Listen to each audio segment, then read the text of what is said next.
नमो नमः। हार्दिक अभिनंदन आप सभी का एक बार पुनः अपने संस्कृत व्याकरण के यूट्यूब चैनल पे। और आज की क्लास में हम पढ़ने वाले हैं श्री शब्द से बनने वाला षष्ठी विभक्ति का बहुवचन का रूप। ठीक है, षष्ठी विभक्ति के बहुवचन में जो रूप यहाँ पे बनने वाला है उसको हम आज की क्लास में सीखेंगे कि कैसे बनेगा। सबसे पहले मैं बता देना चाहता हूँ कि रूप यहाँ पे कौन सा बनने वाला है, श्रीनाम, और एक रूप यहाँ पे बनेगा श्रीयाम। इस तरह से यहाँ पे दो रूप यहाँ पे बनते हैं, मतलब कि कोई ना कोई कार्य यहाँ पर विकल्प से होता है। कोई अधूरा व्यक्ति यहाँ पे आता है जो एक बार काम करेगा एक बार नहीं करेगा, उसी वजह से अपने को यहाँ पे दो दो सिद्धियां एक ही विभक्ति के एक ही वचन में दो दो यहाँ पे रूप बनाने पड़ेंगे। ठीक है, अभी यहाँ पे इससे पहले सिद्धि बनाने से पहले थोड़ी सी हम इसके अंदर आने वाले जो मोस्ट इंपॉर्टेंट सूत्र हैं उनके बारे में एक बार जान लेते हैं। देखो, श्री शब्द है, स्त्रीलिंग का शब्द है, एक दीर्घ इकारांत शब्द है। तो यहाँ पर सबसे बड़ी जो बात है, जो यू स्त्रयाख्यो नदी,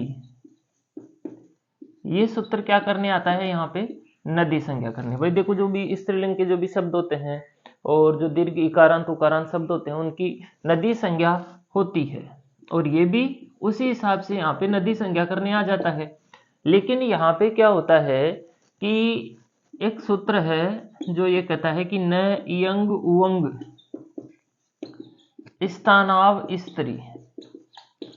ये सूत्र जो है ये कहता है कि अगर आप ऐसे शब्द जिनको आप इयंग या फिर उवंग आदेश कर रहे हैं, या तो इयंग या फिर उवंग आदेश हम करते हैं, तो वहां पर नदी संज्ञा नहीं होगी।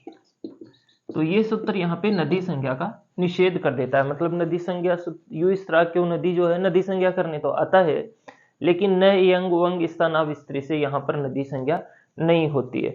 नदी संज्ञा नहीं होती है तो चक्कर क्या पड़ता है कि जैसे अपने श्री शब्द है ना, तो जो नुट का आगम करने वाला सूत्र है हरिश्व नद्यापो नुट, हरिश्व नद्यापो नुट, ये सूत्र क्या कहता है, नुट का आगम, नुट आगम करता है ये। तो ये सूत्र नदी संज्ञा होती है, वहीं पे ये नुट का आगम करता है। तो नदी संज्ञा नहीं होगी तो यह यहाँ पे नुट का आगम करने नहीं आता है। लेकिन इसका एक सॉल्यूशन निकाला पाणिनि जी ने, एक सूत्र बनाया वामी, जिसे हम पहले एक बार पढ़े थे अच्छे से। वामी सूत्र क्या कहता है कि अगर आप इयंग और उवंग आदेश करते हो और उसके बाद में आम प्रत्यय रहते, षष्ठी बहुवचन में कौन सा प्रत्यय होगा, आम प्रत्यय होगा, तो उसके अंदर आप इयंग उवंग आदेश करते हो तो नदी संज्ञा वहां पर होगी। मतलब कि पहले नदी संज्ञा हुई, फिर निषेध हुआ, फिर वापस वामी सूत्र कहता है कि नहीं नहीं, आप आम प्रत्यय करते हो ना, तो वहां पे नदी संज्ञा कर सकते हो। लेकिन ये कहता है वा आमी, वा आम, इस तरह से इसका संधि विच्छेद है। तो वा का मतलब होता है विकल्प से। यही वो व्यक्ति है जिसकी वजह से अपने को यहाँ पे दो दो रूप बनाने पड़ेंगे। ये कहता है विकल्प से आप नदी संज्ञा कर सकते हो, एक बार कर सकते हो एक बार नहीं कर सकते हो। तो जब नदी संज्ञा इसकी हम करेंगे तो हरिश्व नद्यापनुट भी आ जाएगा। हरिश्व नद्यापनुट आ जाएगा तो यहाँ पे अपना रूप बन जाएगा श्रीनाम। ठीक है, जब नदी संज्ञा नहीं होगी तो यहाँ पे आम प्रत्यय होगा, और अपना जो सूत्र यहाँ पे आएगा अचिस्नु धातु ब्रुवाम यवोरियंग उवंगो, कुछ इस तरह से अपना सूत्र आ जाएगा।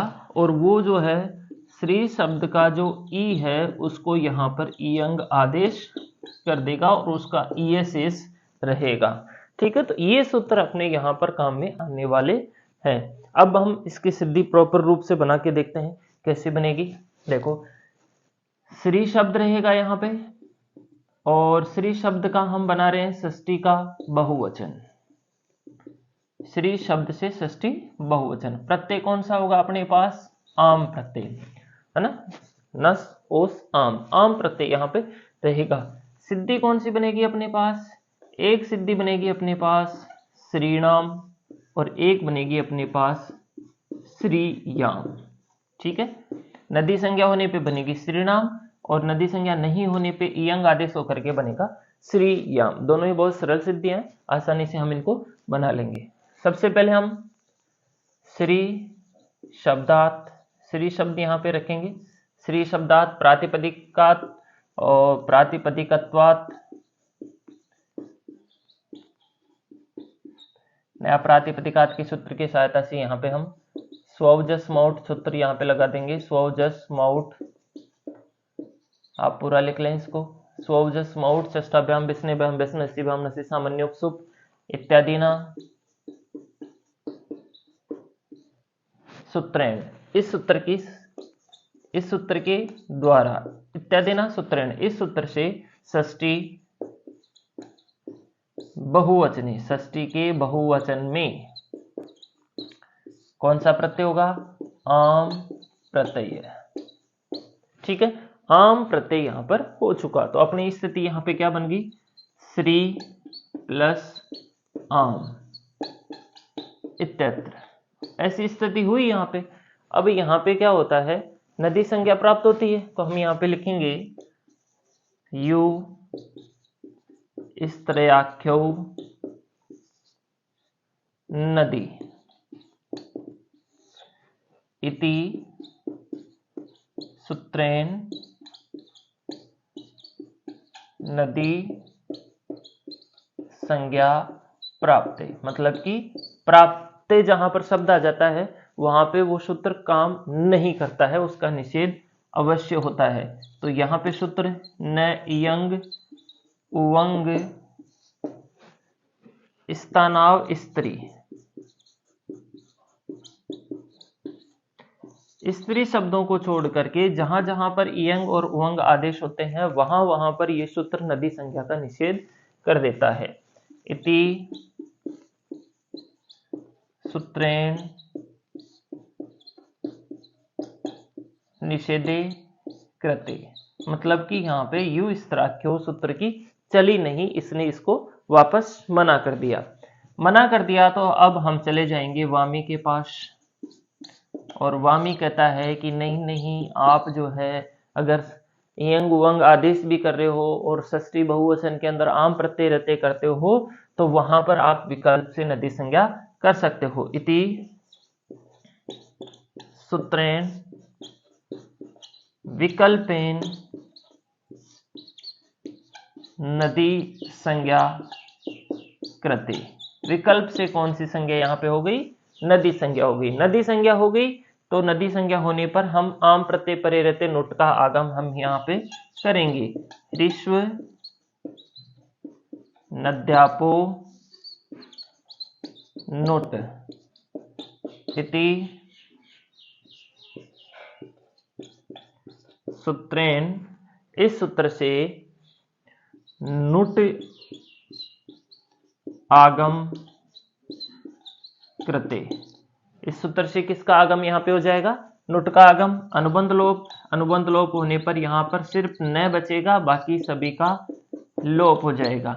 अब यहाँ पे अपने पास स्थिति क्या रही? देखो, श्री था प्लस न प्लस आम, ये स्थिति यहाँ पर अपने पास हो चुकी है, श्री प्लस न प्लस आम। अब यहाँ पे देखो, श्री जो शब्द है, ये जो श्री जो शब्द है वो जो शब्द है स और र से बनता है।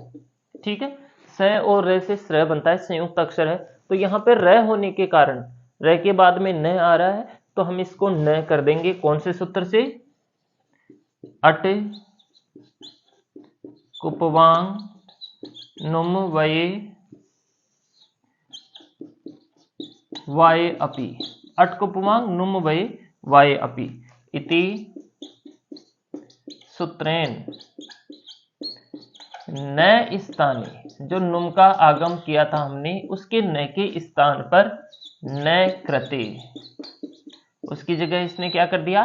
न, है ना, ट के परिवार का सदस्य यहाँ पे कर दिया। जैसे ही ट के परिवार का सदस्य होगा हम इन तीनों को मिलाएंगे और श्री नाम इति रूपम सिद्धम, अपनी सिद्धि यहाँ पर आसानी से बन जाएगी श्री नाम, पहली वाली सिद्धि यहाँ पे कंप्लीट हो चुकी है नदी संज्ञा होने पर। अब देखो, अगर हम नदी संज्ञा नहीं करते हैं, क्योंकि ये सूत्र कहता है कि विकल्प से करेंगे, तो हम यहाँ पे लिखेंगे नदी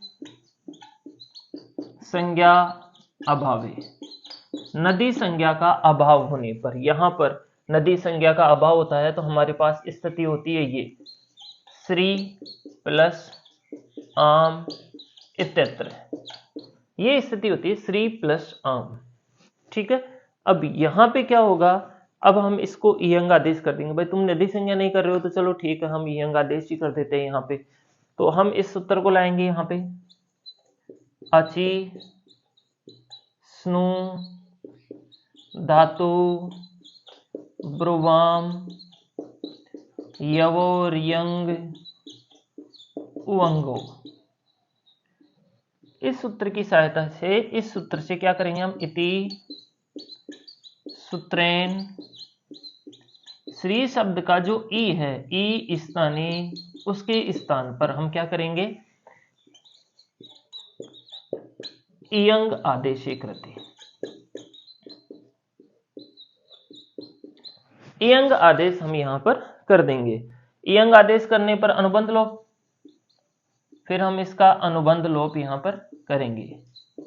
अनुबंध लोप करने पर यहां पर क्या शेष रहेगा, ई शेष रहेगा। आपस में हम इन तीनों को मैच करेंगे तो यहाँ पे श्री याम इस तरह से बन जाएगा, इति रूपम सिद्धम। ठीक है, श्रीयाम सिद्धि। श्रीयाम सिद्धि बहुत सरल है, अपने को श्रीयाम अगर परीक्षा में आती है तो बहुत ही सरल सिद्धि है। सिर्फ अचिष्णु धातु ब्रुवाम यवोरियंग वंगु ये सूत्र लगाना है, ई को इयंग आदेश करना है, आपस में मैच कर देना है, श्रीयाम सिद्धि बन जाएगी। तो ये थी अपनी श्री शब्द से बनने वाली षष्ठी के बहुवचन में श्रीयाम सिद्धि। थैंक्स।